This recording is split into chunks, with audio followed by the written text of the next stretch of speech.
Cuando estaba chavo, cuando tenía yo cerca de 13 años, yo tenía un maestro de violín y él en algún momento me dijo que yo no tenía talento para la música cuando yo tenía como 13 años. Y me dijo que me saliera de la música en ese entonces. Veo que estudiamos lo que nos hace sentir bien a nuestro ego. Sí. Y no estudiamos lo que nos hace sentir mal a nuestro ego.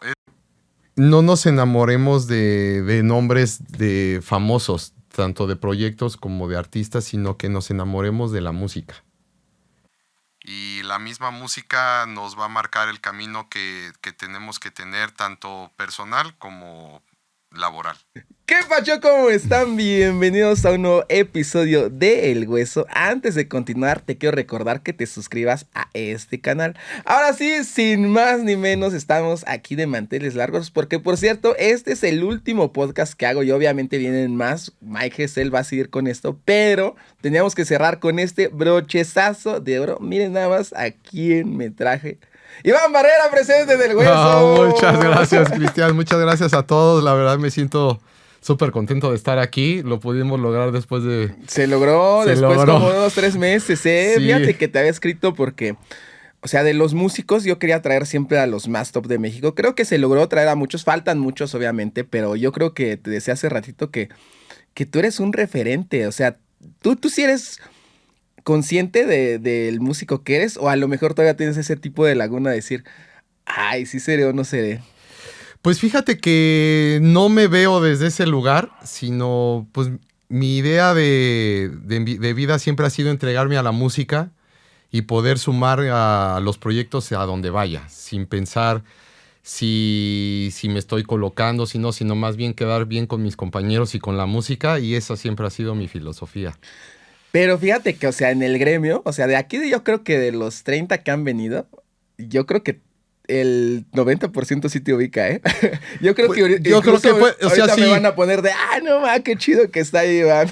Pues es que creo que he tenido, no creo, más bien he tenido la oportunidad de estar tocando mucho, de hacer mucha música con muchos compañeros que he tenido la fortuna que confíen en mí para involucrarme en su música, ¿no? Entonces, como empecé muy joven y ahorita a la edad que tengo, pues me tocó esa época donde todavía se hacía música sin tantas redes, y ahorita que ya está, y entonces estoy como en esos dos mundos, como que me tocó vivir esas dos transiciones, exactamente, ¿verdad? Entonces siento que eso fue lo que me llevó a que la gente me conociera. Más bien creo que es eso. Bueno, y talentazo que tienes. No, muchas gracias. ¿Qué andabas haciendo ahorita? Me platicabas que de pasito a Toluca. ¿Qué andas haciendo ahorita? Fíjate que hay un lugar aquí en Toluca que está impulsando mucho toda la escena de la música y de los músicos, y están trayendo gente de la ciudad y me han estado invitando varias veces para pues irnos apoyando y poder crecer, ¿no? Así yo lo veo de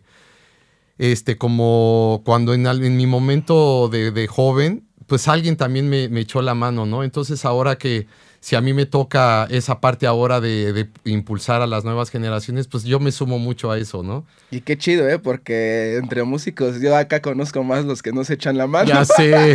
No, yo te entiendo, y tampoco es que me sienta como, ay, sí, el salvador de esto, no, sino que pues me pongo en ese canal, y si tenemos el tiempo y podemos ponernos de acuerdo, pues está padre también. Y también nosotros, pues de esa forma también vamos conociendo a las nuevas generaciones, que son Justo las que van a tomar digamos, pues los caminos, y está bien conocerlos y seguirse involucrando con las nuevas generaciones. Sí, justo hablábamos de eso, que ya ha cambiado tanto, ¿verdad? El camino de la música y cómo ahora los niños hacen música. Está muy cagado, fíjate, porque también aquí en el canal llevamos años dando clases de guitarra. Y una vez me escribe Maverick, me dice, ay, güey, yo veía tus videos y dije, híjole, con razón, qué mal toca. Te hubieras tomado unas clases, ¿eh? Pero digo, ¿cómo es que se influye, ¿no? Como dices justo, ahora con alguien que estás aquí viniendo a impulsar, igual no sabes hasta dónde pueda llegar, y que tú le digas, o que más bien él te diga, no manches, ¿te acuerdas que esta vez tú me impulsaste? Pero creo que esa parte está bien padre, porque platicábamos que, bueno, que yo soy creador de contenido, pero tú como músico es diferente la manera en que puedes impulsar a estas generaciones, ¿no? Totalmente. Y uno impulsar, y ellos también te impulsan. O sea, hace tiempo que cuando me involucré mucho con las nuevas generaciones, me tuve que volver a poner a estudiar. O sea, dije, es que están muy revolucionados y entonces pues me incitaron a ponerme las pilas de nuevo, ¿no? Y entonces creo que es un impulso de los dos lados, ¿no? Y eso está padre. Sí, claro, Eso ¿verdad? está padre, Porque sí. también te hacen crear, es como aquí Natalia, mira, que está en el podcast. Ya sin ella yo no tendría TikTok. Totalmente, es que justo es eso.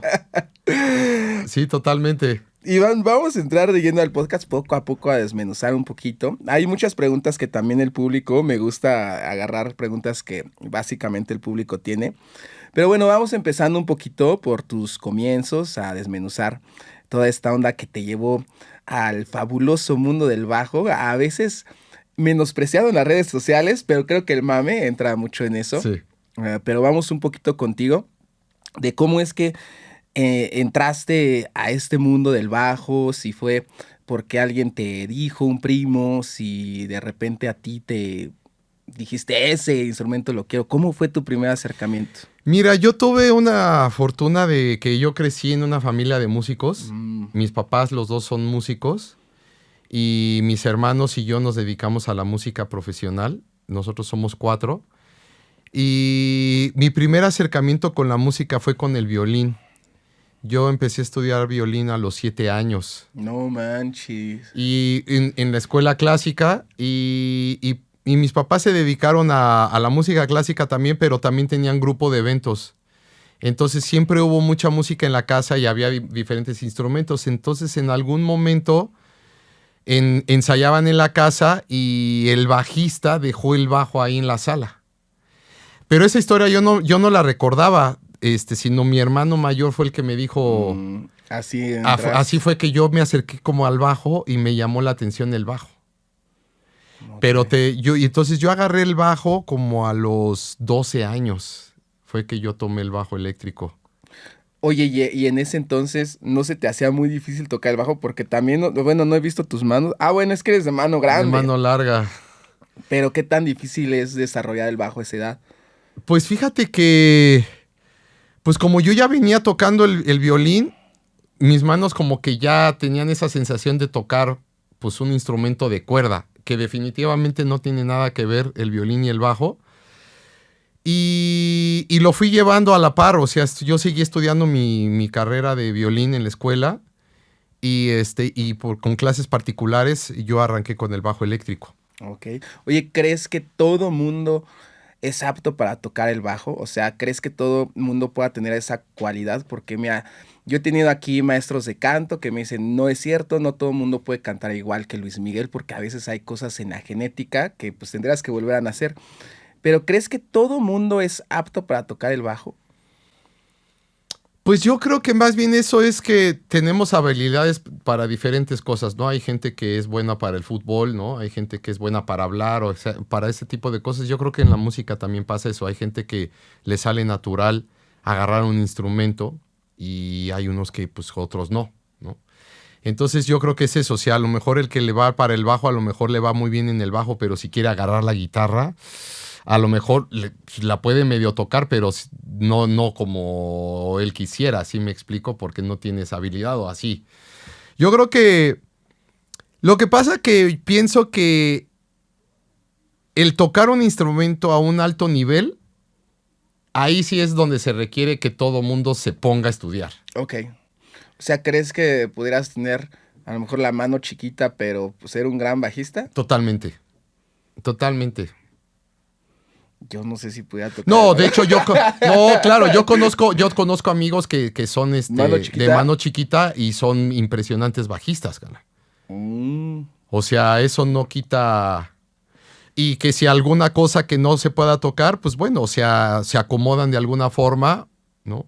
Yo de repente sí veo que gente que toca unas cosas que yo digo, verde, o sea, tienen unas manos más grandes que yo.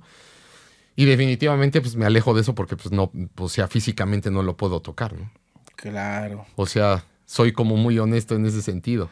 Sí, y yo creo que también, como dices, hay que tener como una perspicacia de decir, si se me da más fácil ese instrumento o no, porque también hay gente que se encapricha, ¿no? Decir, ay, es que yo a lo mejor quiero ser bajista, pero no sé, me recuerda un poco a Pepe Aguilar su voz de que decían, ay, él quería cantar rock, pero le dijeron, tu voz da más para esto. O sea, creo que como dices, hay que también tener un poquito de ese sentido común, de decir, creo que tengo el talento. ¿Tú lo descubriste? ¿Cómo sabías que tenías talento? ¿O fue más el estudio, sientes?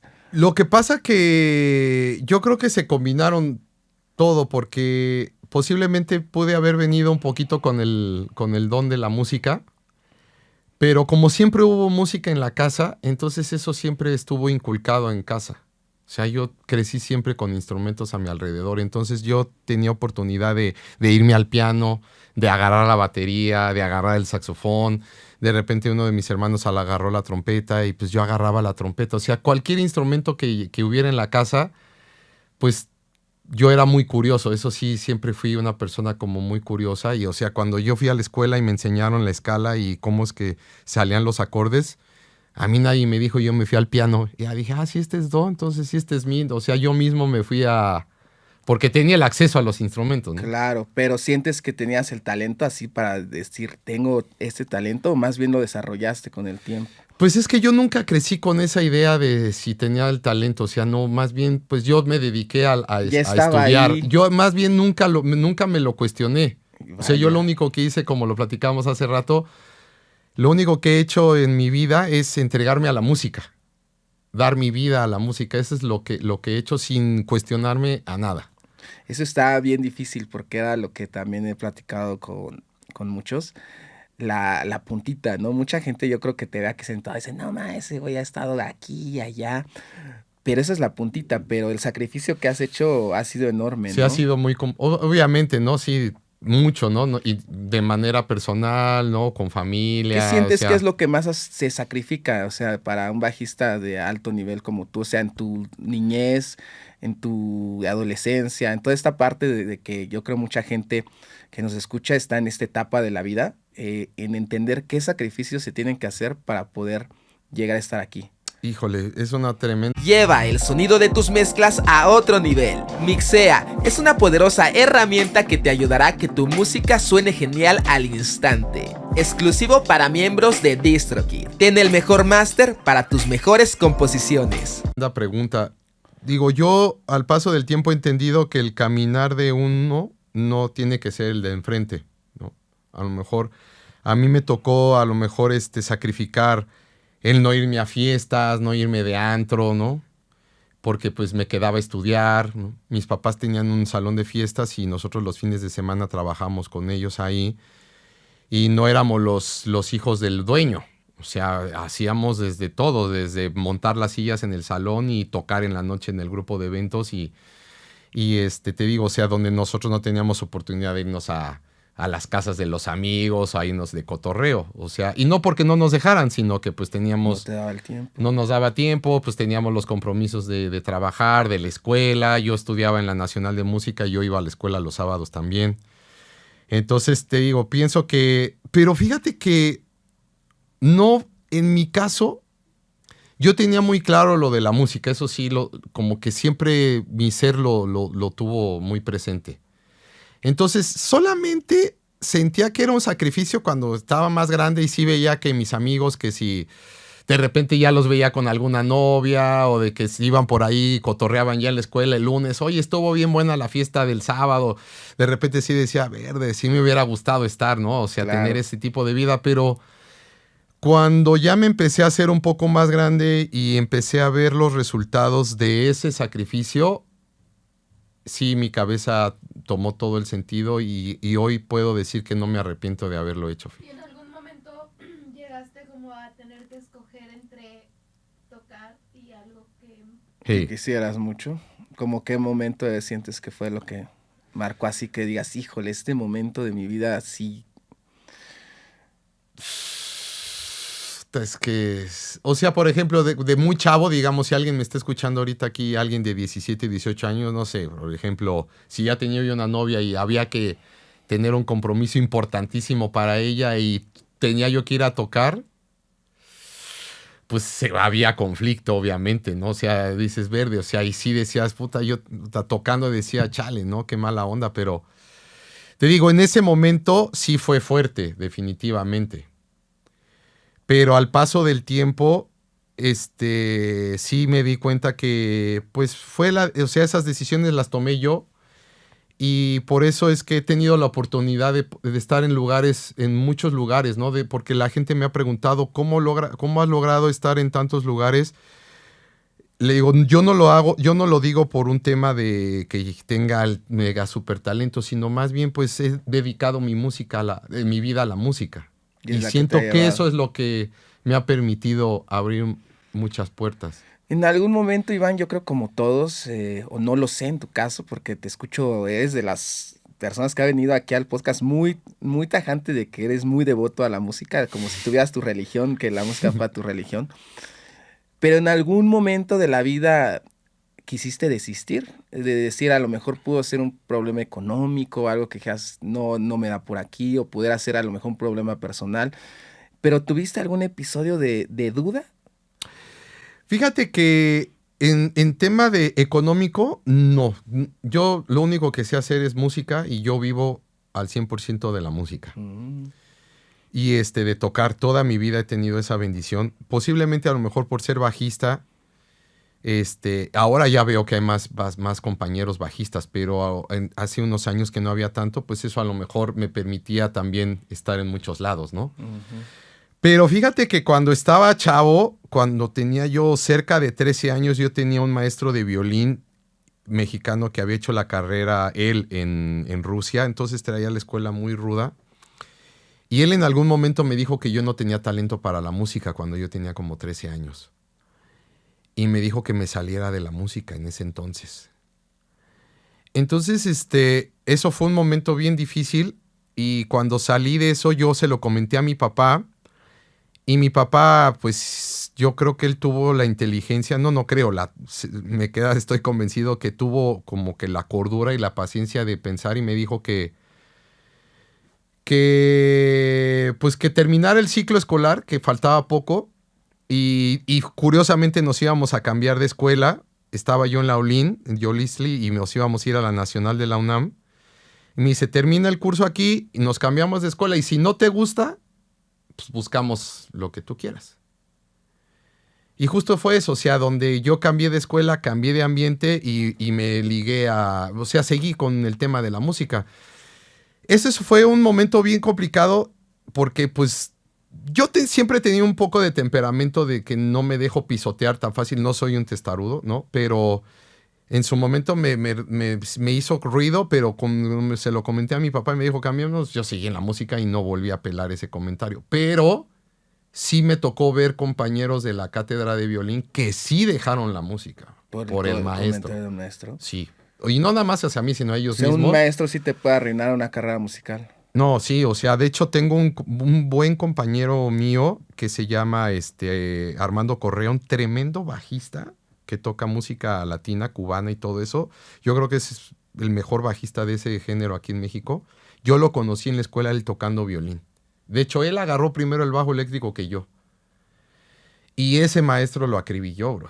No manches. Y él dejó la música, estudió veterinaria. Y después de que terminó la escuela de veterinaria y eso, regresó a la música y se convirtió en un tremendo bajista. O sea, tiene un talento que a mí me encantaría tener. Y hasta la fecha nos seguimos frecuentando, hablamos y ese rollo. Pero, o sea, ese brother, si no hubiera eso, se hubiera sido un fuera de serie. Porque él, desde que ya estábamos chicos, teníamos la misma edad aproximadamente, y él ya tocaba el violín impresionante, mucho más que yo. Y él agarró primero el bajo sin yo agarrar el bajo, y él ya tocaba el bajo.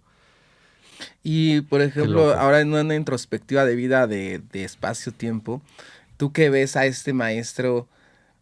¿Tenía algunos argumentos sólidos? O sea, tú dices, sí entiendo por qué, o realmente crees que es gente que está frustrada o en la música, o tú ahora que lo ves más grande, más maduro, con el talento que tienes, dices, ¿qué te cuestionas del maestro? Fíjate que pienso que en algún momento él presionaba por la forma como lo educaron a él en la escuela, que es una escuela fuerte, la rusa. Pero siento que él le faltó madurez para ser maestro, ¿no? Donde pues es que puedes echarle a perder la vida a alguien, ¿no? Y yo creo que ahí es donde creo que él se equivocaba en el camino definitivamente. Porque yo lo veía a veces y de repente tenía buenas cosas con nosotros, pero esa parte nunca la entendí de él. ¿Nunca creíste que fuera, digo, como la película, ¿no? Del Whiplash, para sacar lo mejor de ti. Podría haber sido, pero al final él hacía que la gente desertara, ¿no? O sea, él no quería continuar, sino que desertara. Sí, o sea, ese está fuerte. Entonces te digo, yo vi violinistas impresionantes desertar de la música. Y gente muy... Entonces te digo, yo creo que él en algún momento se fue él falleció hace unos años y me avisaron que falleció y todo, me invitaron. Yo no le guardo ningún recuerdo al maestro, al contrario, pero pues no me quise involucrar en su... O sea, yo me desentendí de eso. ¿No le volviste a hablar jamás? No, jamás. No. Creo que alguna vez me lo encontré y lo saludé con respeto y todo, o sea, porque pues te digo... ¿Y te dijo algo? O sea, no, nunca nada. te volvió a hablar así de lo que habías llegado a hacer ni nada. Nada, cero. Qué gente tan dura, ¿verdad? Sí. Se puede topar uno en la vida. Pero justo no sabemos, ¿no? Vete tú a saber la vida que haya tenido él. Ahora yo lo veo de grande, como tú lo dices. Vete tú a saber, a lo mejor nada más algo que haya crecido en la escuela, sino vete tú a saber en su casa qué es lo que ha de haber vivido, ¿no? O sea, ahora yo lo veo que soy papá. Digo, puta, es que le podemos hacer un daño a los niños de una manera que no sabemos las consecuencias que va a tener, ¿no? Claro, y por un comentario solamente, o una opinión, o una perspectiva. Continuamos con el bajo. Saludos al maestro. No, el maestro ya falleció. Oye, esta es buena. ¿Cuánto tiempo, mucha gente que te ha visto, en cuánto tiempo uno puede desarrollar el bajo, pero tener un buen grupo? ¿Cuánto tiempo tú crees que se requiere, o como músico o como bajista, cuánto tiempo se requiere para tener un buen nivel? Pues mira, también depende mucho ahí de lo que, como decíamos, pues ahora sí, de la facilidad y del talento de cada quien. Yo tuve oportunidad de estar en diferentes lugares del mundo y sobre todo en Estados Unidos, en Los Ángeles. Pues que esa es como una referencia muy grande de los bajistas, ¿no? O sea, la escuela del bajo que hay en Estados Unidos es muy fuerte, es muy, o sea, marca mucho. ¿Por los negros camino. Y todo eso? Todo lo que se ha hecho del bajo, o sea, ahora los brasileños están apretando muy fuerte, pero digamos que la escuela gringa ha sido muy fuerte. Y yo lo que sí puedo ver es que también es un tema de crecimiento, o sea, ellos crecen con eso, con esa información desde que van a las iglesias, ¿no? A la escuela. O sea, entonces nosotros no crecimos con esa información. Sí, no hay tanto aquí. Con esa cultura. Sí, no hay esa cultura. No hay esa cultura. Entonces, yo, por ejemplo, pues, pude haber tocado cosas y todo, pero donde empecé a estar consciente fue un poquito más grande de lo que es ser un bajista. Porque para mí, de grande, puedo ver que hay gente que es impresionantemente virtuosa. Pero cuando tenemos que tomar nuestra función en un grupo como bajista, ahí es donde sí veo la diferencia de los que están metidos en el virtuosismo y la gente que sabe hacer su función del bajo. Y son cosas bien diferentes. Entonces siento que la preparación en un punto es la misma y en algún momento nos despegamos los que quieren ser muy virtuosos y los que son muy virtuosos pero tienen la conciencia de ser un bajista. Y te puedo mencionar de estos que hacen función de bajista virtuosos, hay millones. Claro. Entonces, sí, porque, ¿cómo le llaman? El shred, ¿no? Que es como la onda. Entonces, a lo que quiero entender es como a qué vas enfocado, ¿no? Porque, pues, ¿qué te quieres preparar para ser un bajista contundente o un bajista virtuoso, ¿no? ¿Son dos caminos diferentes? Totalmente. Para mí es el mismo camino, solamente que estar consciente en qué momento puedes tú ser un virtuoso o en qué momento tienes que ser ese bajista que sepa acompañar, que saber acompañar es pues tener un buen sonido, un buen grupo, un buen tiempo, escuchar a tu compañero para sumar en la música. Ok, sí, son dos ramas muy diferentes. Eso no está peleado con el virtuosismo. Tú puedes ser un virtuoso y saber en qué momento tienes que tocar ciertas cosas. Sí, claro, sí, lo puedes tener, pero sí, lo capto. Está fuerte. Oye, ¿y cuánto tiempo necesita alguien, o sea, al día, para ya sea desarrollarte como virtuoso, desarrollarte en el bajo? ¿Cuánto tiempo crees que alguien le tiene que dedicar a su instrumento? O sea, porque muchos nos escuchan y dicen, pues yo le dedico 5 minutos, yo le dedico 10. ¿Tú cuánto es lo que en tu vida le dedicas o recomendarías dedicarle? Pues mira, cuando estaba más chavo, pues que tenía más tiempo, pues sí llegué a estar 8 o 10 horas en los instrumentos. ¡Oh, la madre!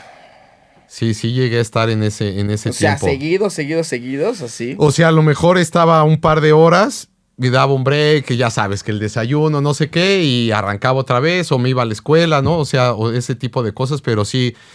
Mis papás tuvieron muy claro esa parte donde a mí desde el tercero de secundaria me sacaron y me lo hice todo el sistema abierto.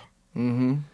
Porque desde muy temprana edad yo pues como mostré como un poquito como esa facilidad de poder tocar cosas más rápido y empecé a colocarme en diferentes lugares donde pues ya tenía que ir a tocar y entonces ya no me daba tiempo de ir a la escuela. Claro. Entonces, y entonces mis papás dijeron, no, pues es que este brother necesita dedicarse a la música. Entonces ellos me sacaron y hice todo el sistema abierto y fue cuando yo me metí súper lleno a estudiar la escuela, toda la música. ¿Y alguien promedio cuánto crees que un mortal? Es que sabes que creo que es de cada quien. O sea, por ejemplo, hoy por hoy, sí, o sea, me encantaría tener mucho más tiempo, pero si logro al menos, es que luego está difícil porque como te decía, que me dedico también a la producción. Sí. Pero digamos, al menos cuando estoy muy ocupado y tengo compromisos de estar tocando, al menos media hora o aunque sea una hora, al menos Consciente, una hora consciente estar de tocando. estudiar las cosas que me hacen falta, no ponerme a tocar. Estudiar lo que no me sale. Ah, ok. Porque luego siento que veo que estudiamos lo que nos hace sentir bien a nuestro ego. Sí. Y no estudiamos lo que nos hace sentir mal a nuestro ego. Eso es lo que he sentido que nos pasa. Tiene mucho sentido. Creo que eres la primera persona que lo dice así. Sí es cierto, queremos estar estudiando lo que nos sale fácil, Sí. lo que nos sale rápido, y sentimos que con eso nos mantenemos en forma. Y no. Claro, hay que avanzar. Hay que ponerse lo que te duele para que puedas avanzar.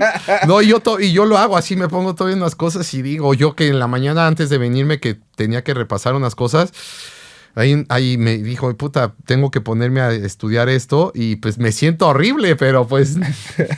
Bueno, yo lo bueno que estudio poquito, yo son 5 minutos ya, pero bueno, mi roche es diferente. Oye, Iván, hablemos ahora también de esto. Hay muchas preguntas, la verdad es que también la gente, yo creo que tiene tanto contigo, pero para ti, ¿quién es el mejor bajista de México? Verde. Es una pregunta muy fuerte porque fíjate que a mí me tocó crecer en un lugar de músicos, hablando de los bajistas, que tenían muy claro su función. Justo lo que estábamos hablando. Que eran muy virtuosos, pero tenían muy claro lo que era la función del bajista. Mi maestro de bajo fue Miguel Ángel González el Grillo. Y él, si lo llamamos de que no es un virtuoso, pues es que el virtuosismo se puede medir de muchas maneras. Pero el virtuosismo que tiene mi querido Grillito es que él es un bajista muy musical y que toca lo que la música le está pidiendo. Y eso fue lo que él me transmitió. Y me entregó las herramientas técnicas para que yo pudiera desarrollar lo que yo quisiera. Donde a lo mejor cosas que a lo mejor él no podía tocar, pero él me puso lo que tenía que hacer para poder desarrollar eso, aunque él no lo tocara. No sé si me explique. Sí. Entonces, para mí eso fue un tremendo virtuoso en su mente de ponerme las cosas para que yo pudiera convertirme en un autodidacta sin necesidad de estar dependiendo de personas, ¿no?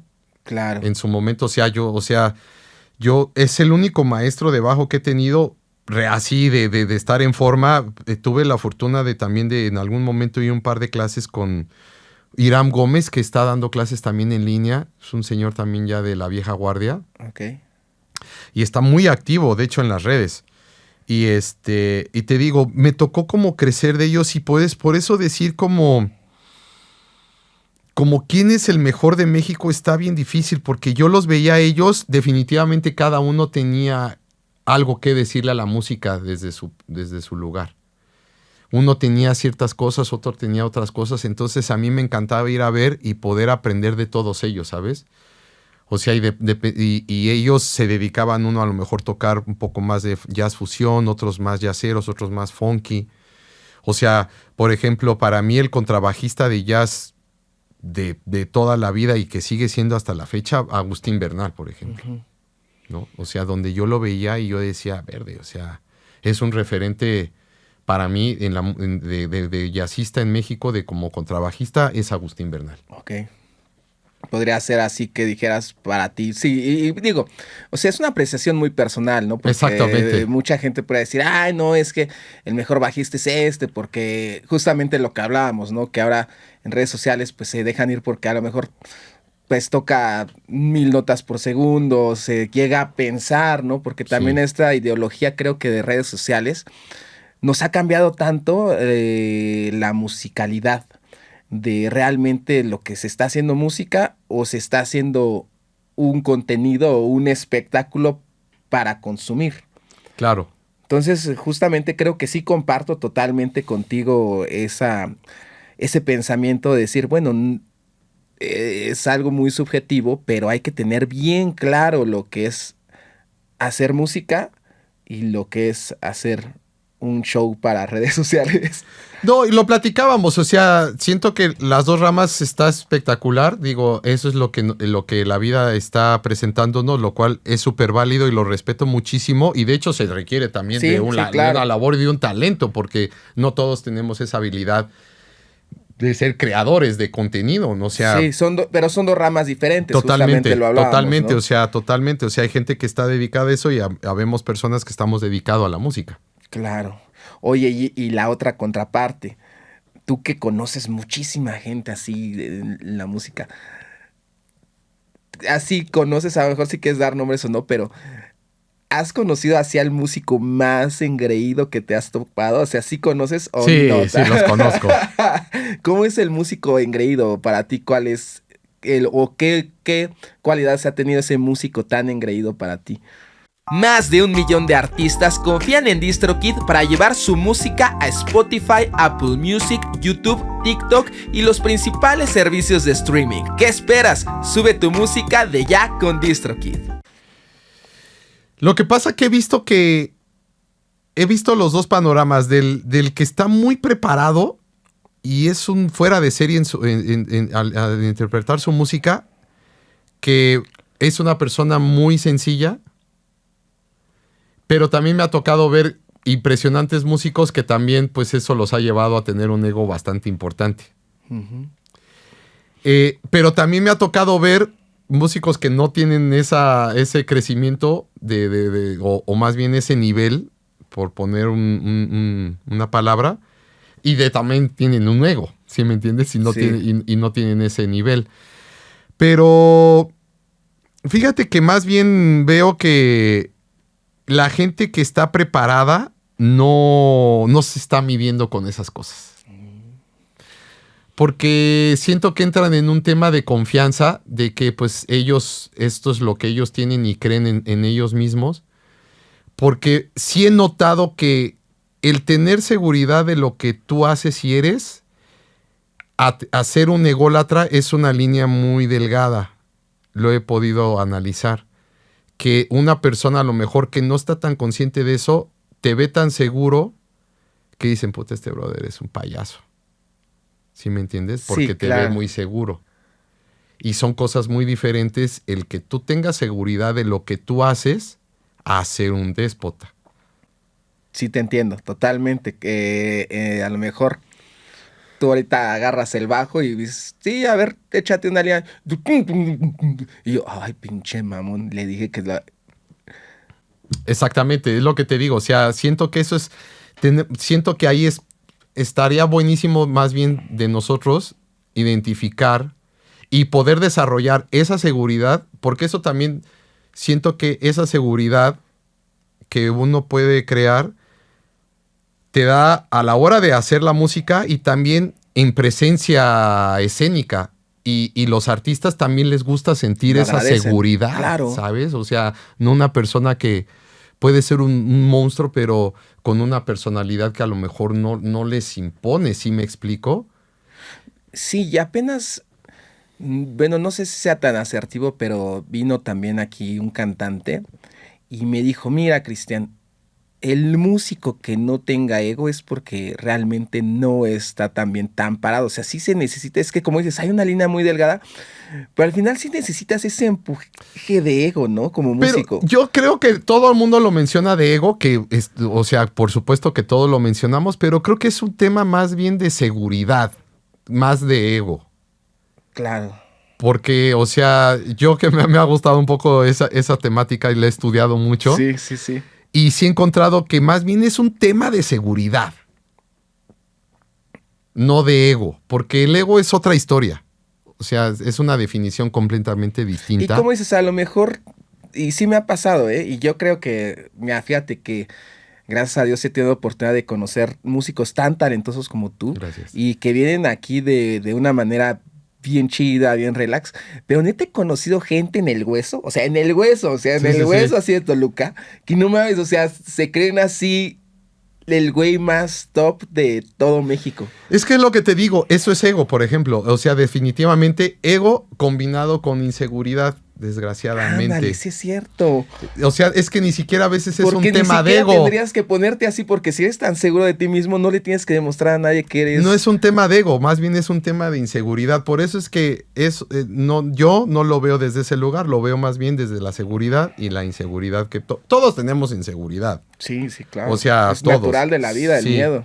Y es difícil, o sea, hay momentos donde si yo me equivoco, me entra ese, pero también pues ir aprendiendo a soltar eso y seguir y que no te derrumbe, ¿no? El que te hayas equivocado, ¿sí me explico? Sí, claro. Te digo, ese es un tema pienso que es un tema de personalidad. Claro. Y ahí es donde yo me he topado que la gente que no me conoce y de repente solo me ve, sí me han dicho que a veces que me veo muy mamila. Por no decir otras palabras aquí en la cámara. Pero claro, sí, claro, es más se impresiona, ¿no? Es que sí, o sea, más bien es eso. O sea, más bien se intimidan posiblemente con personas que las ven más seguridad. grandes que ellos en personalidad, ¿sí me entiendes? No lo digo que yo lo tenga, no digo eso, sino que yo lo he vivido. O sea, cuando tuve la oportunidad de ir a este trabajo de Franco De Vita y me topé con unos monstruos ahí de músicos, brother, o sea, sí fue así de... Yo, entre mí, yo dije... Yo no sé qué haya visto el manager que fue el que me invitó junto con Franco a ser parte de la banda de Franco Internacional. Yo me lo pregunté, yo dije, yo no sé qué vieron en mí para traerme a este lugar, ¿sabes? O sea, sí me lo pregunté porque cuando me senté ahí a tocar con ellos, yo dije, o sea, en mi vida había sentido una cosa así. O sea, una seriedad hacia la música del tocar. Y tenías que sacar lo mejor de ti. Sí. Y ahí te digo, salió la seguridad mía de que digo, pues esto es lo que yo tengo y esto es lo que yo voy a demostrar, ¿sabes? O sea, confiar en lo que yo tenía para compartir, para sumar a la banda. Sí, claro. O sea, no fue de un tema de, ay, yo soy el... Y si te ven intimidado, te van a echar. No, me van a echar, te digo, y no fue un tema de decir, ay, sí, a ver, no. O sea, más bien pues, fue confiar en lo que yo tengo, lo que yo he creado y lo sumé ahí y pues bueno, marcó una pauta en mi vida importantísima que fue radical en mi vida. Vaya, es un muy buen pensamiento. Casi siempre que hablamos aquí de egos, cada quien tiene su perspectiva, pero está muy padre la tuya. No la había analizado como un tipo de seguridad de qué tanto puede resplandecer, porque sí me ha pasado, que llegan y me dicen, güey, pensé que eras bien mamón y la neta, pinche Cris, eres la onda, eres todo barrio. Y le digo, pues es que a veces sí puede impresionar que, ay, pues es que ese güey, y a lo mejor así ha de ser. y te das una perspectiva falsa, Sí, ¿no? totalmente, totalmente. Y eso, a los músicos hay veces que, ay, no le vayas a hablar, Iván, porque a lo mejor es bien mamón y no va a querer venir a tocar. O sea, yo, por ejemplo, yo tengo una filosofía de que si yo puedo, de lo que me llamen, voy. Porque soy agradecido con la vida, con el trabajo, con la oportunidad. Si no puedo, no voy. No soy una persona de que soy elitista con las cosas. O sea, si voy y me invitan y a lo mejor hay compañeros que están empujando, yo no me saco de onda como en otros. Deberías de ser un poquito Más selectivo. selectivo y no ir a todo. O sea, sí, obviamente hay cosas, bueno, que entran, otras situaciones que no son la música, que a lo mejor dejo de ir, pero porque no es un tema de la música, sino por otras cosas, ¿no? Ujú. Pero soy de esa filosofía de que pues estamos ahí y pues vamos a hacer música juntos, o sea, Es lo que te gusta con hacer. con lo que estamos, ¿no? Sí, mucha gente se pierde en eso. Sí. Iván, ahora hablemos, esto también nos gusta mucho, porque tú has logrado hacer el sueño de todo morro, que yo creo que es de los que nos ven o nos escuchan. Yo creo que todos agarraron su instrumento y se imaginaron un día estar tocando en un escenario enorme así. Yo creo que es un sueño que todo músico tiene, que el primer acercamiento que tienes. Platícanos un poquito cómo fue tu primer acercamiento con un artista, cómo es que alguien así dices, cómo me meto, y un poquito de con qué artistas has estado. Pues mira, ahorita, iniciando con lo que estás diciendo, esa pregunta me la han hecho mucho y en su momento mi idea nunca fue estudiar música por tocar con un artista o con alguien. No, nunca fue desde ese lugar. Que en el caminar, sí, pues veías videos y todo y sí te imaginas, dices, puta, estaría padrísimo. Pero nunca fue desde un inicio esa la finalidad. O sea, yo, como lo mencionamos hace ratito, yo lo único que hice fue entregarme a la música, entregar todo lo que yo soy a ella. Y lo que pasa que ahí sí las oportunidades se me presentaron y ahí es donde veo la importancia de estar preparado para cuando te vengan las oportunidades. Creo que ese es el tema. Con mis hermanos, lo hablo en conjunto porque lo hicimos juntos y salieron unas audiciones para Alejandra Guzmán y fuimos a las audiciones mis hermanos y yo y nos quedamos. Ese fue nuestro primer trabajo profesional con alguien así. Yo tenía, o sea, entré a viajar con Alejandra cumpliendo mis 18 años. Y de ahí, pues, creo que ahí se sumó el que nosotros íbamos a lo mejor con lo que ellos estaban buscando en ese momento, que necesitaban gente joven o querían agarrar chavitos. Y también mucho de la persona que nos audicionó, que él es Paco Rosas, que todavía hasta la fecha lo sigo viendo, un guitarrista que ha sido un ícono de la música que se ha hecho en México. O sea, para el que no lo conoce, seguramente no es muy famoso su nombre, pero el disco de Maná de Rayando el Sol y todos esos temas, él es el de la guitarra. Sí, y tiene millones de temas que él es. Lo que pasa que la gente, pues en aquel entonces no había redes y no lo conocemos, Claro, ¿no? sí, ¿no? Pero él estaba encargado de la banda en ese entonces y él nos hizo las audiciones.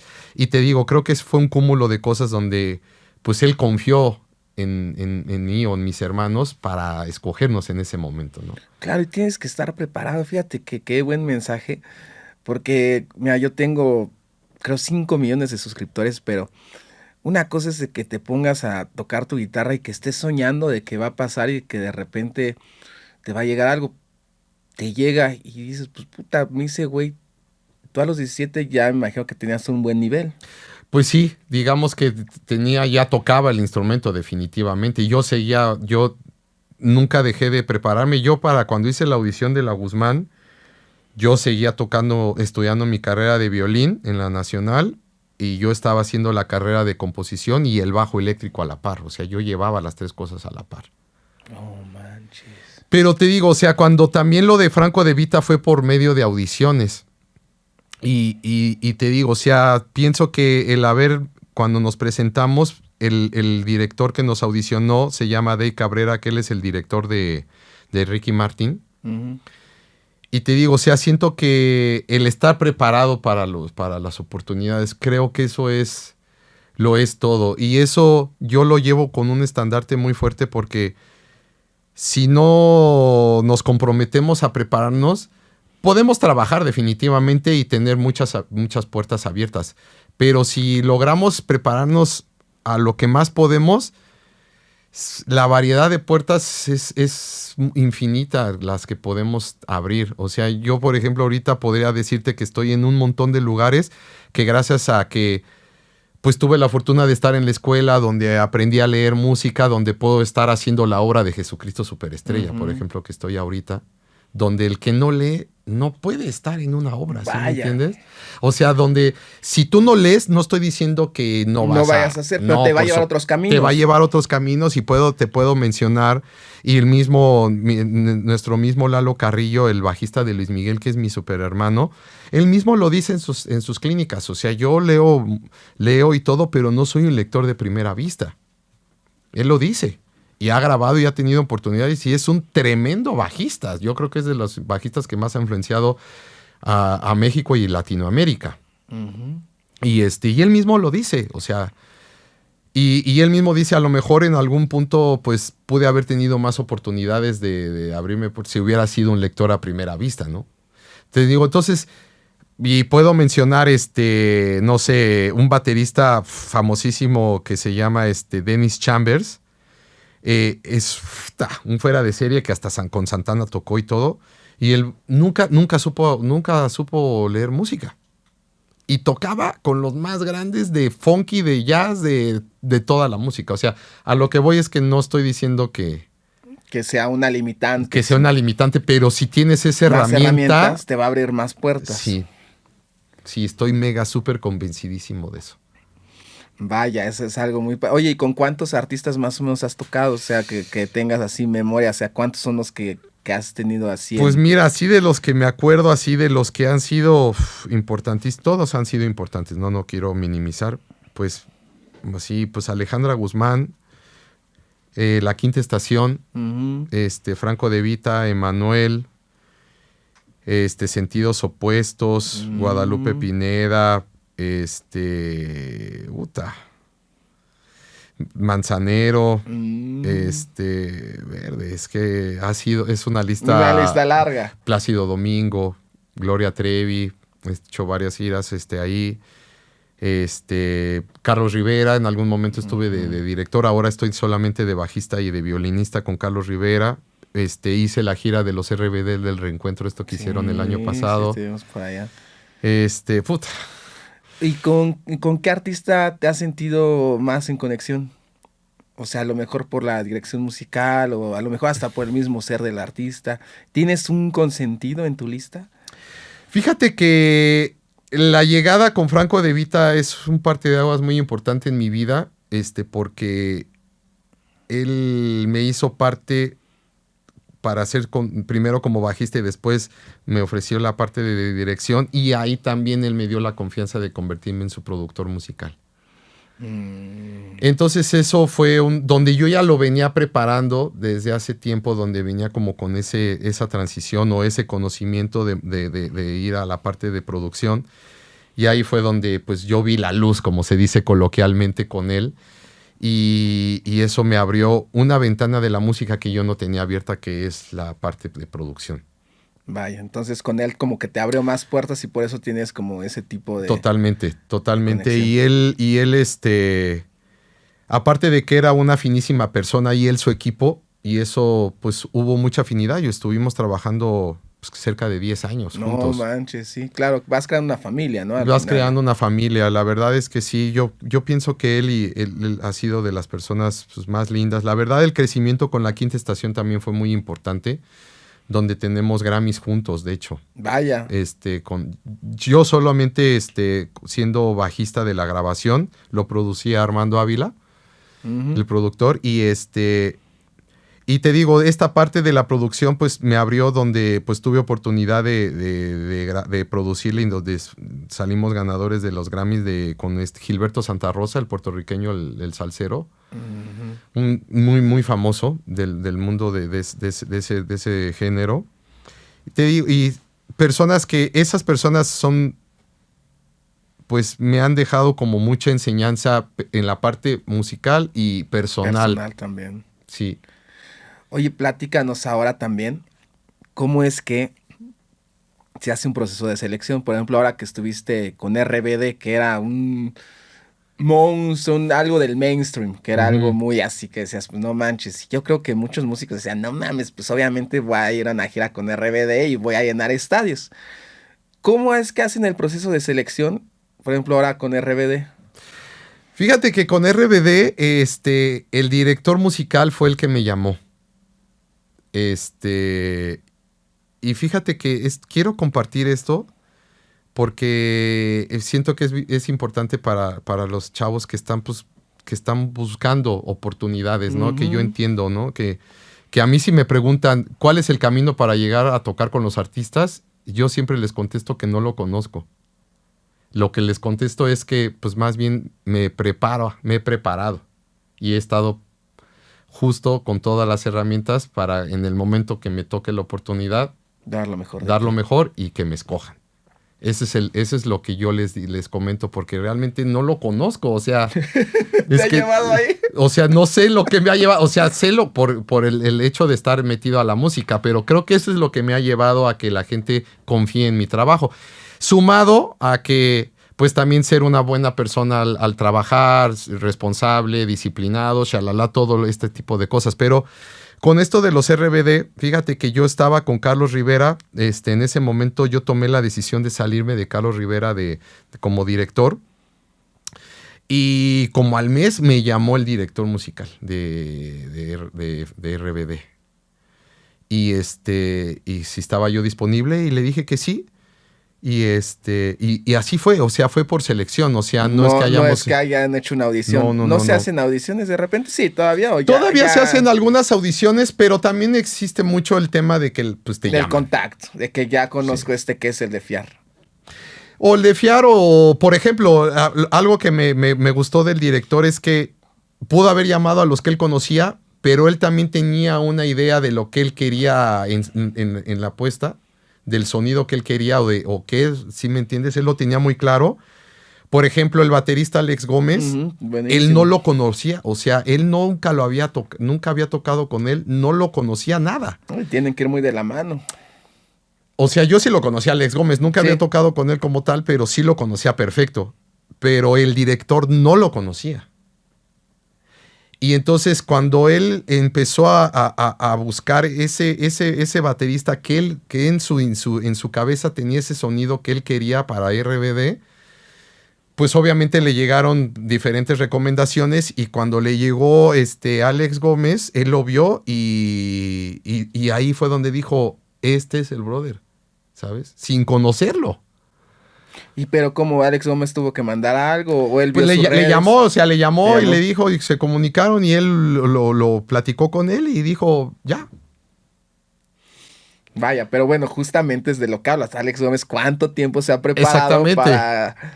Pero es lo que te digo, o sea, a lo que voy es eso, que ni siquiera fue una audición, o sea, el mismo caminar de Alex lo llevó a eso. ¿Dónde está? Lo llevó a eso, ¿no? Y hacía a todos, ¿no? Y hacía a todos. O sea, yo ya conocí al director, a Giorgio Torelli, y pero no habíamos trabajado así tan de cerca, ¿no? O sea, entonces, así fue esa parte, y creo que esa visión que tuvo el director de juntar a los que juntó, creo que eso fue lo que se vio reflejado en la música.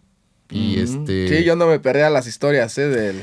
Mucha gente nos decía eso y que nos veía contentos y se juntó mucho. El audio, el ingeniero era un hermano que hemos trabajado muchas cosas juntos, Mike Tapia, el ingeniero de sala. Y estaba en los monitores otro queridísimo hermano que hemos hecho mucho juntos, Gustavo Certuche, estaba en los monitores. Pero lo de las historias era lo de sala y sonaba impresionante él. O sea, donde creo que se juntó todo, la buena onda El buen equipo. El buen equipo y se hizo una bonita sinergia y también sumó mucho. No es que yo quiera quedar bien con ellos, pero los chicos, los RBD, eran súper lindos con nosotros. Ok. Digo, y eso a veces, aquí por ejemplo, de repente nos han dicho el artista, su pedo, los músicos son otro pedo, ¿no? Aquí sí hubo ese contacto. Sí, es súper lindo los chicos con nosotros, o sea, muy, muy respetuosos, o sea, súper, o sea, muy, muy, muy, muy. Entonces creo que fue un cúmulo de todo. ¿Se hace amistad? Por ejemplo, ¿tú haces amistad con ellos o realmente están en su mundo los RBD o sí haces amistad del músico? Empieza a ganar dinero de ya subiendo tus composiciones o covers a las mejores plataformas digitales, solamente con DistroKid. Te dejo el link en la descripción. Yo creo que todos los artistas tienen un chip especial para que puedan ser artistas. No sé si me explique con esto. O sea, no, yo creo que todos sí. tienen su modus operandi, por decir. Todos los que son los cantantes, o sea, son los artistas. Digamos, no podría decir que somos mega super hermanos de llamarnos por teléfono, pero digamos que sí fuimos unos bonitos compañeros de trabajo, ¿sabes? Ok. Donde yo, por ejemplo, con Anaí, me llevé súper bien con ella, pero tampoco soy de agarrar y decir, voy a llamarle a Anaí. O sea, no. O sea, no, eso no pasa, ¿sabes? O sea, donde sí hemos tenido contactos, donde nos mandamos saludar y a lo mejor con amigos en común y de repente hemos coincidido en alguna red o así, donde nos saludamos y o en Instagram, donde a lo mejor yo subí un video y Christopher me ha comentado en un mensaje, ¿sabes? Claro. O de repente, o sea, donde nos mandamos mensajes en sus historias y, oye, qué buena onda, ¿no? O sea, con ellos. Pero con él, ¿y no con todo se presta o sí? Sí, con todo el mundo se presta, solamente que te digo, cada quien lleva sus vidas, te digo, o sea, tampoco, claro. yo nunca voy... La vida de un artista es muy diferente a la de un músico. No, sí, o sea, yo no, o sea, es que eso está bien complicado. O sea, yo, por ejemplo, puedo tener el teléfono de varios artistas y yo no estoy escribiéndome con ellos, o sea, y me llevo bien con ellos, pero no estoy así de... O sea, no, eso no pasa, ¿sí me entiendes? O sea, no. No, sí, o sea, es difícil, ¿sabes? O sea, sí, claro. Sí, no creo que sea nada más de, oye, ¿qué onda? Vete aquí, Anaí.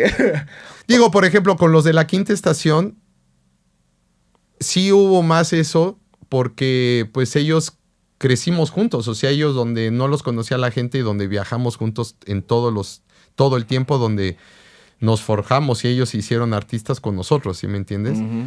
Y ahí sí me escribo yo con el guitarrista, con Ángel, y echamos cotorreo y todo, pero porque fue desde un lugar diferente. Sí, y aparte es como una banda que era así de... Tuvimos 9 años juntos, desde que ellos llegaron a México de España. Claro. Pero con los RBD, que ellos ya eran RBD, me llevo súper lindo con ellos, pero no es la misma convivencia. Ensamble. Oye, y por ejemplo, y ahí como... el ensamble con músicos, porque me decías, llegas a no tocar con algunos. ¿Cómo es que se arma el ensamble? Tú te dan ya, tú vas a tocar esto. ¿Cómo haces también para empatar? Porque pues también entre músicos dices, ¿qué tal si no tengo el mismo flow con este güey? ¿Cómo es que se arma ese ensamble? Fíjate que no Fíjate que yo lo voy a decir desde como yo lo veo y tiene que ver con lo que estábamos platicando hace ratito. Si todos en la banda saben cuál es su función, el ensamble es inmediato. ¿Inmediato? Sí, casi inmediato, podría decir. O sea, te dan ahí y tú ensayas. Digamos, a nosotros nos dieron la música desde antes, donde el primer ensayo, obviamente todos íbamos preparados con las canciones.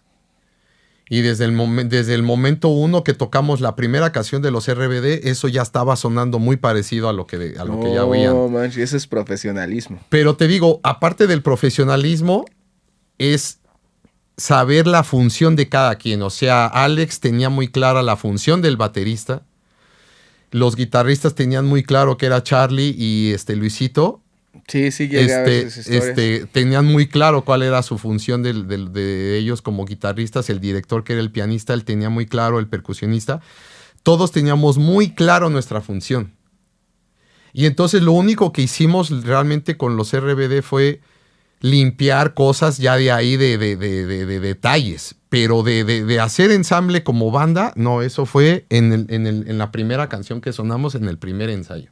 Vaya, es una gran lección de vida para todos aquellos que la neta, ¿quién me dijo apenas? Luis Heredia, ¿sabes quién es el mal músico? El que llega sin las rolas, güey. Ah, no, es que eso es lo que te digo. O sea, ahí se sumaron el profesionalismo de todos, cuando se armó lo de los RBD, y saber la función de todo. Nosotros realmente el show en 15 días ya lo teníamos como se quería. como lo escucharon en los conciertos. Nosotros, en esos 15 días nosotros ya lo teníamos así. ¿Cuál es tu peor experiencia en el escenario en ensambles como este? Porque también está la parte humana, ¿no? ¿Hay errores en ese tipo de grados? ¿Tienes una mala experiencia que has dicho, puta, este día en ese concierto, nomás se fue un monitor o de repente dejó de sonar? Sí. O sea, eso nos pasa hasta en el bar que vamos de todos los fines de semana hasta en el más grande show, donde suceden sus situaciones, ¿no? Completamente. Y también, no desde la parte técnica, ¿no? De que se te vaya un monitor, ¿no? O hasta de que puede estar enfermo, no sé. Sí, de enfermo, pero también entra la parte de que, entra la parte personal, ¿no? Si alguien trae una bronca y en algún momento te equivocaste en una rola, porque pues todos somos lo que tú estás diciendo, humanos, donde traemos también nuestras cosas de vida, o sea, sí, donde claro. no está fácil también, o sea, sí. Pero esos errores pasan ahí y pueden pasarte en un bar, ¿no? O sea, yo lo que sí hago es, he trabajado mi mente donde poder lograr una concentración de que, aunque estés pasando por ciertas situaciones, pues que ese nivel de concentración te saque a flote en una situación de esas. No sé si me explique. Te subas a un escenario aunque traigas que solamente conflictos, pienses en música. pues estés ahí y que a lo mejor mi maestro nos decía, un maestro que tuvimos de ensamble, mis hermanos y yo, que dice, el tema es poder lograr que tu concentración esté aquí arriba para que en algunos momentos donde, pues con todos estos problemas que puede haber de la vida o de la misma humanidad, de que eres humano tocando, baje un poco tu nivel, pero siga estando en un nivel alto. Sí, no sé claro, si sí, como una zona segura. Exactamente, donde pues tú puedes ir ahí medio moviéndote, pero sin que bajes. Sin que brinques una línea donde, se vuelva un desastre, sí, ¿no? porque un error te puede llevar a otro si te estás acordando y de repente ya te acordaste de la vida misma y se te fue toda la música. Así es. ¿Pero te pasa en algún momento? Sí, nos pasa. Sí, te pasa. Sí, nos pasa definitivamente. Y el que te diga que no, está mintiendo. No, eso nos pasa hasta en el teatro. Ahora que estamos, o sea, que todo es con clic, o sea, tantito te descuidas del clic y que se te viene un pensamiento de otra cosa y chin, ya se te pasó, ¿sí me entiendes? O sea, ¿y se juzgan entre músicos? No. ¿O si la cagaste o son totalmente todos? No, a veces, o sea, nos reímos, ¿no? O sea, nos atacamos de la risa, decir, oye, ¿Qué onda o qué? Soy un tonto, güey, pensé en estupidez y pasa, ¿no? Lo que sí, si ya es recurrente, ya ahí sí ya es un problema. Ya hay una llamada de atención. Ahí sí ya es una llamada de atención, oye, brother, te estás equivocando todos los shows. Pero los errores los dejan como humanos, o sea... Sí, cuando es así, esporádico, no pasa nada, pero si ya se vuelve recurrente, ya esa es otra cosa. Sí, claro. O sea, por ejemplo, en mi caso, en los shows, son pocas veces que se vuelve recurrente, ¿eh? Okay. Cuando ya es recurrente es que ya estamos en un problema. Y que a lo mejor un problema personal puede pueden ser muchas cosas, sí. Oye, ¿cuál es tu mejor experiencia en un escenario, por ejemplo, de esos así masivos que estuviste ahora? ¿Con qué te quedas así? ¿Qué sería lo más mágico que pudiste percibir en tu realidad? La verdad es que todas las experiencias con los artistas han sido muy significativas, definitivamente no voy a minimizar, pero la verdad lo que vivimos con los RBD sí fue algo que pues al menos yo no lo había vivido así, esa euforia, estar en esos estadios con esa... Yo en alguna historia que tengo ahí de un video que publiqué, o sea, no sé si fue foto o video, de sentir esa energía de esas 70,000, 80,000 personas que había por día, concentrados en un mismo lugar, con ese sentimiento. Nosotros que estábamos en el escenario sentía fuerte, o sea, padre, ¿no? No en el mal sentido. Pero sí era así de que nosotros antes de salir y escuchábamos nosotros los músicos, o sea, y sentir ya la energía de la gente que estaba desaforada, brother. Decíamos, brother, qué impresión, o sea, en ningún lugar lo hemos vivido. Te digo, se viven cosas diferentes, o sea, yo que estuve con Plácido Domingo y eran otro tipo de foros, la emoción es distinta, o sea, es como una emoción diferente. Sí. O sea, puede ser porque el tipo de música, ¿no? Pero es que eso de los estadios, yo pienso que eso sí ha sido, en ese aspecto, muy, muy, muy padre, pero esto de, por ejemplo, de Plácido y todo, pues es que son cosas diferentes. Sí, es bien diferente. Pero si te puedas, por ejemplo, quedar con los de RBD, ¿tienes así de un momento, por ejemplo, en algún país o algo así que has dicho? Los de Brasil. ¿En Brasil? Te quedas con Brasil así como recuerdo así de vejez que digas, no, man, me acuerdo de Brasil. Brasil estuvo muy fuerte. O sea, por la energía de la gente y todo eso. Y en todos lados era muy fuerte. Muy. Y los mismos chicos nos los decían, deja que lleguen a Brasil. Inclusive los fans de los RBD de Brasil, cuando ya salió a la cara que estábamos tocando, muchísimos de ellos empezaron a seguirnos a nosotros, a los músicos, porque ellos no nada más se involucraban con los artistas, se involucraron con los músicos. Les gustaba el grupo. No, sí, ellos mismos nos lo decían. Deja que lleguen a Brasil y van a ver lo que es la euforia del público brasileño. ¿Y sabes qué? Sí.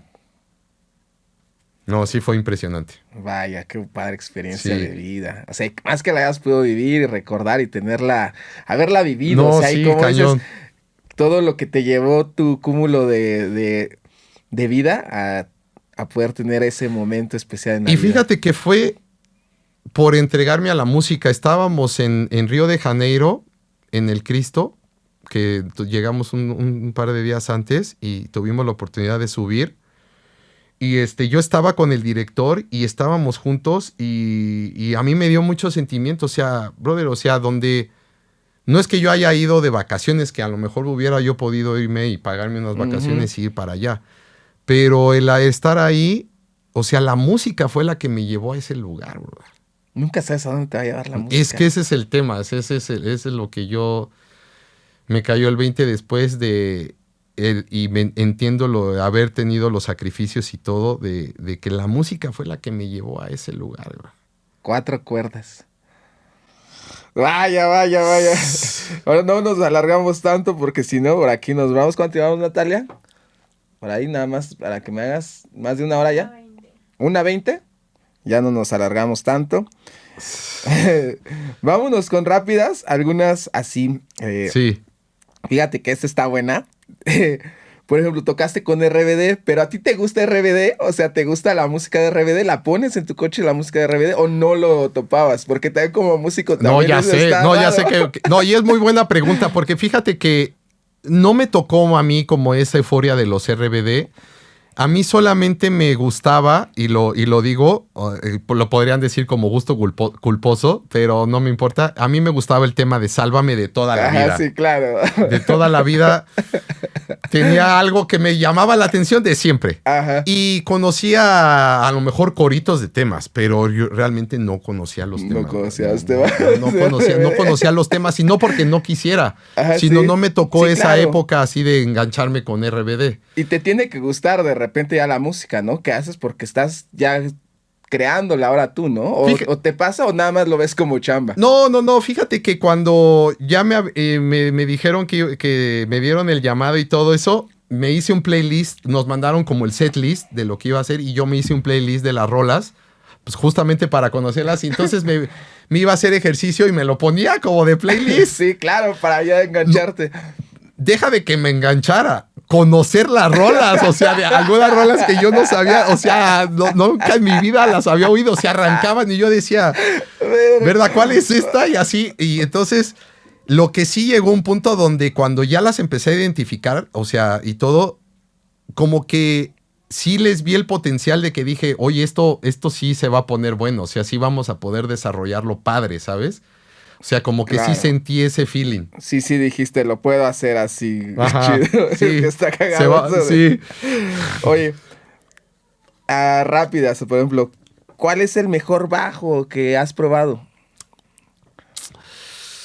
Fíjate que he tenido un caminar importante en el tema de los bajos. Yo hoy actualmente estoy con Yamaha. Ujú. Pero fíjate que mi primer bajo fue un Yamaha. El primer bajo profesional que yo tuve en mi vida fue un Yamaha. Ok.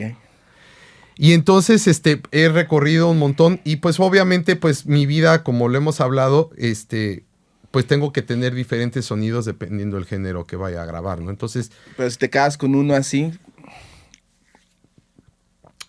pues fíjate que yo creo que podría quedarme con dos, porque es que uno, como manejo un montón de géneros, es complicado. Yo me quedaría con un Yamaha que tengo, que ahora, que es de una configuración de pastillas que trae Precision y Jazz. ujú, Y me quedaría con uno que tenga una configuración de Jazz Bass.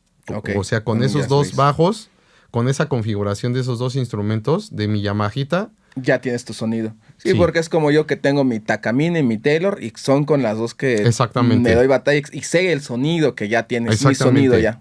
Exactamente. Ok. Ya es como tu sonido particular, ¿no? Totalmente. Sí.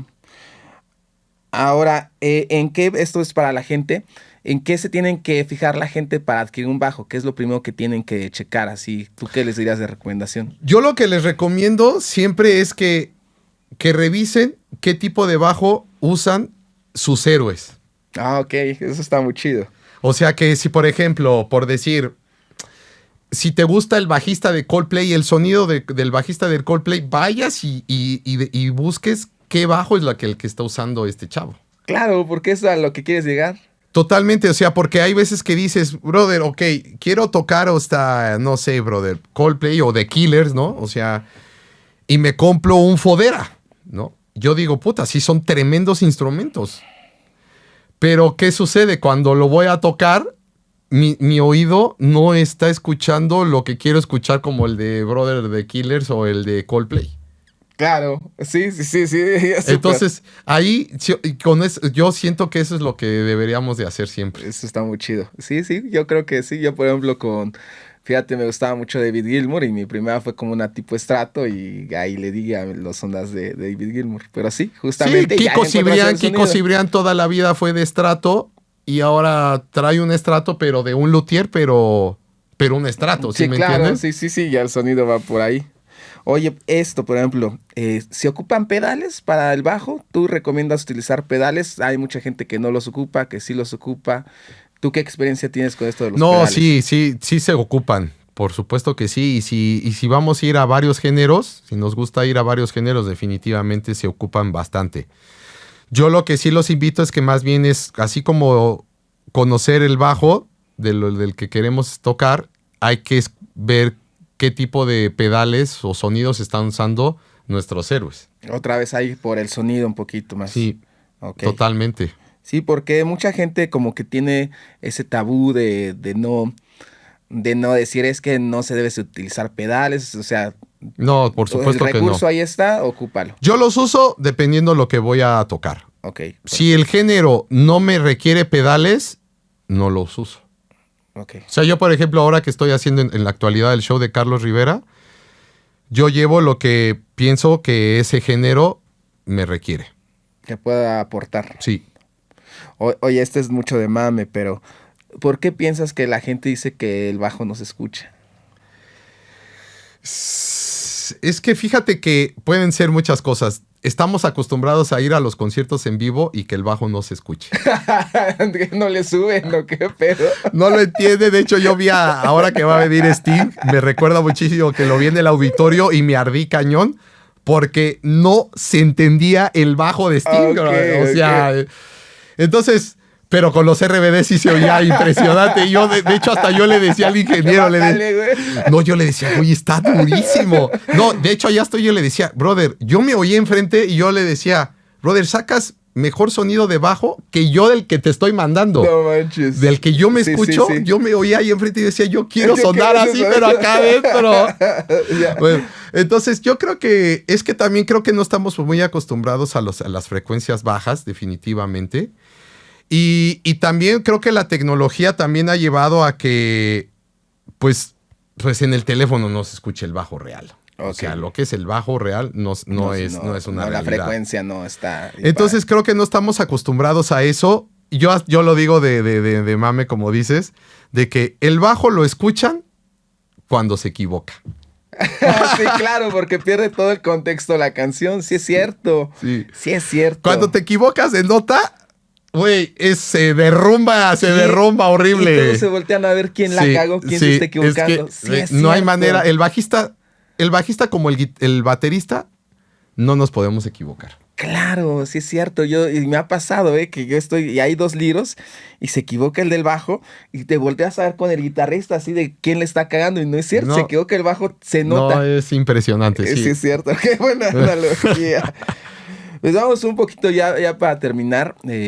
Vida personal, ¿se puede vivir bien siendo bajista? Digo, yo sé que es una pregunta tonta teniéndote enfrente, pero ¿se vive bien siendo bajista? Sí, yo pienso que sí. Digo, lo mencionamos al principio, pienso que el caminar de uno no es el de todos, definitivamente. Puedo decirte que Nathan East vive en una mansión como si fuera Brad Pitt, ¿sabes? O sea, Nathan East, el bajista americano, un negro, el negrón, te digo, él es archirrecontramillonario de ser bajista. Ok. Y pues desgraciadamente hay personas que a lo mejor la padecen un poco, pero yo pienso que sí se puede vivir definitivamente de la música. Estamos todavía en nuestro país, más bien nos lo permite que sí podemos vivir de la música, definitivamente. Cosas que de hecho.